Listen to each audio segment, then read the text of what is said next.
14% of Americans can't pay their medical bills. U.S. manufacturing production contracts for 7th straight month, capacity utilization tumbles. An estimate of annual homelessness 1 month ago, by the federal government, shows that the number of people living on the streets increased 2.7% this year over last. There was another U.S. bank failure today, the fourth in 4 months. U.S. industrial production suffers worst year since 2015. U.S. household debt hits a record high of $14.15 trillion. Total U.S. household debt reached a record of $14.15 trillion at the end of the year after increasing by $193 billion, or 1.4%, in the fourth quarter of 2019, according to the Fed's quarterly report on household debt and credit. New home sales are now at a 6-month low. The U.S. economy is much weaker than investors think. U.S. deficit surges 25% in fiscal 2020 and is $1.1 trillion over the past year. And this is just the start. Wait until the coronavirus effect hits, the numbers will be a lot worse. Donald Trump's fourth year in office will shatter the record for the largest annual increase in the national debt. It's an election year. And getting re-elected is more important than balancing the budget. Subprime auto loans explode, serious delinquencies spike to record. Auto loan and lease balances have surged to a new record of $1.33 trillion. Delinquencies of auto loans to borrowers with prime credit rates hover near historic lows. But subprime loans, borrowers with a credit score below 620, are exploding at a breathtaking rate, and they're driving up the overall delinquency rates to financial crisis levels. The entire system of economic growth is fueled by the issue of debt vs savings and production. This gives the appearance of being far better than the reality. Call it a tale of two economies. Two new studies paint a contradictory picture of Americans' personal finances. One found that tens of millions of Americans can't afford their medical bills, just as news dropped that 401k, IRA and 403(b) balances reached a record high last year. There is no such thing as a market right now. The feds believe they can fix anything and everything by printing money, including cure coronavirus. This bubble will pop. My models show it will once the Fed goes to zero and can no longer stimulate the economy, and then we hit stagflation and boom. Welcome to the Atlantis report. Powell just said he's running repo loans well into April. Pumping all that liquidity into the system is like pumping dope into the veins of an addict. Sure, it feels great right now, but what happens farther down the line? Beware the prosperity illusion. The Fed protects gamblers at the expense of the economy. In fact, the repo is a $1 trillion a day credit machine, in which not just banks but hedge funds and other shadow banks borrow to finance their trades. This really proves that the Federal Reserve, not QE, and repo magic works very well for the U.S. elite super rich. The U.S. elite super rich is delighted and not only richer but also even more powerful than ever before. 1. The Fed pumps trillions to lift the prices of U.S. stocks, benefiting the most the U.S. corporations and its CEOs. 2. The CEOs cash in the options contracts that they have at the highest possible stock prices. They are fully loaded with it. Jeff Bezos just bought a $165 million estate, a California record. They really don't want to hit us over the head to wake us up.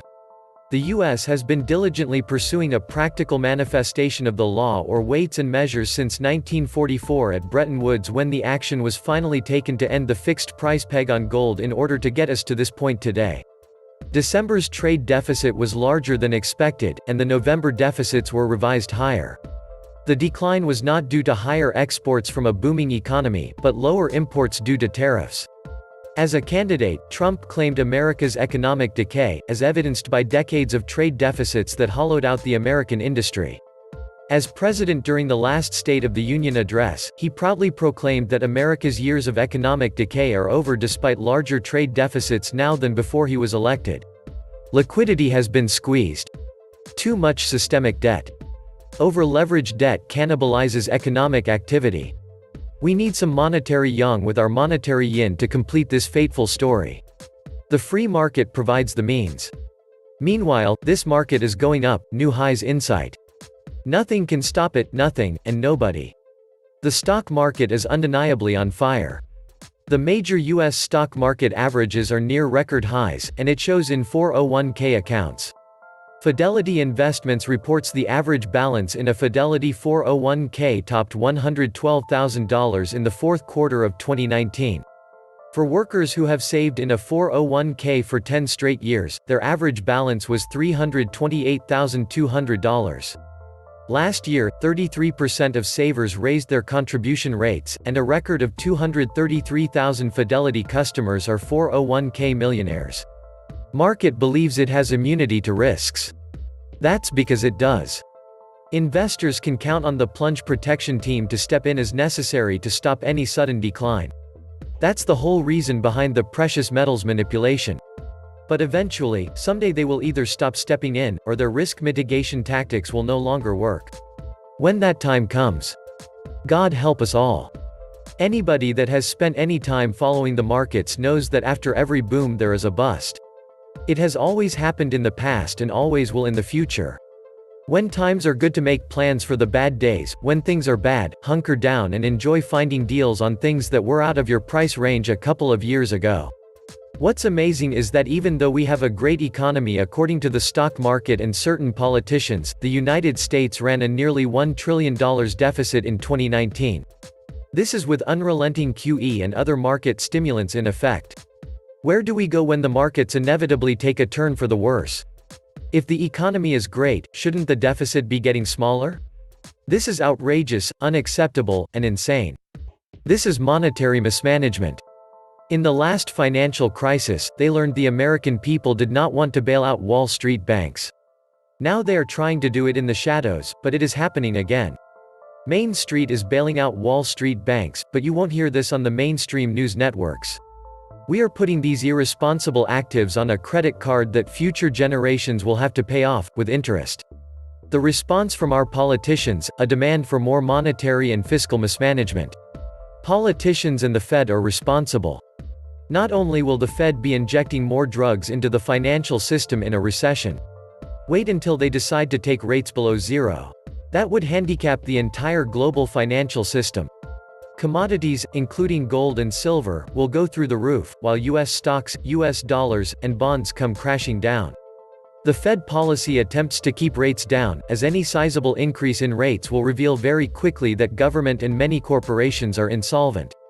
They have painted themselves into an apex and knew that this was their fate in the development of a fully free-floating global price model that can now and does support debt-free consumer-driven transactions in the real economy. And the hard-working taxpayer is stuck in the middle of all these levels. And as long that taxes are collected from the hard-working taxpayers, this is a never-ending story. This is quantitative fleecing for the taxpayers. It is up to the consumer to use the debt-free transactions to now support real growth and rising interest rates on the back of sustainable real economic growth. It's the consumer who has the stage now. All central bankers know this and are waiting for the free market to respond. Rates can then rise safely with an economic disaster. It's not the Fed's job to liquefy the economy all by itself. This should now become self-evident on the basis that real economic growth cannot be sustained by debt and debt alone. Assets have to be added into circulation, too, in order to work toward a symbiotic balance. Market law rules here. Yin needs its yang, as per the laws of the market, and the Fed is not permitted to enter debt-free gold-backed market currency, with market pricing, into circulation from the top down. In a real-time environment, what's new, a top-down approach would only prove to be devastating as it would pop the debt bubble in a knee-jerk rush to judgment. This cannot be permitted. We need a leak, not a pop. Entering any debt-free medium into circulation must be market-driven, organically, where the consumer now has the stage, the tools, the capability, and the blessing of free market law. This economy is like a heroin addict. And the Fed is the supplier. They can keep increasing the dose, kicking the can down the road until an overdose happens, or go cold turkey and face the withdrawals, bubble popping. Either way, they've backed themselves into a corner. The virus scare, Sleepy Sniffer Joe, Barr's recent crying, I could go on, but these are all distractions. The economy in the United States is in free fall, just like Europe and China. These distractions are all designed to keep your eyes off of the truth. The propaganda is at blistering levels out of every government about how great everything is.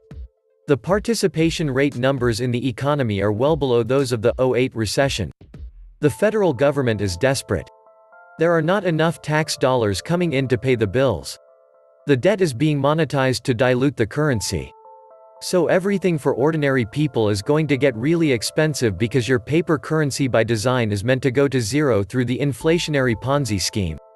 Right now, the supply chains are being severely disrupted, and US corporate profits worldwide are going up in smokes. The market was never allowed to correct itself. Bailouts continue to prop up a false market, and costs for goods and services reflect that false market, thus perpetuating this vicious cycle. Would any of you get on the Titanic if you knew that at some point during the voyage, it will hit an iceberg, sink in the North Atlantic, and over 70% of y'all die a tragic death? My point is that it's not worth it to stay at the party, eat caviar and escargot, drink champagne and dance, knowing that at some point during the voyage, you have a 70% chance of dying a tragic death. I would rather never have gone on the Titanic, knowing that I have a 100% chance to live. Simply put, take the crashes of 1929, 1987, 2000, 2008, and add them together, then multiply by 100, and you still won't get how bad the next crash is going to be. This one is going to last for decades. Looking forward to the death of fiat currency. Bankers will jump out of the windows like in 1929. The year of records.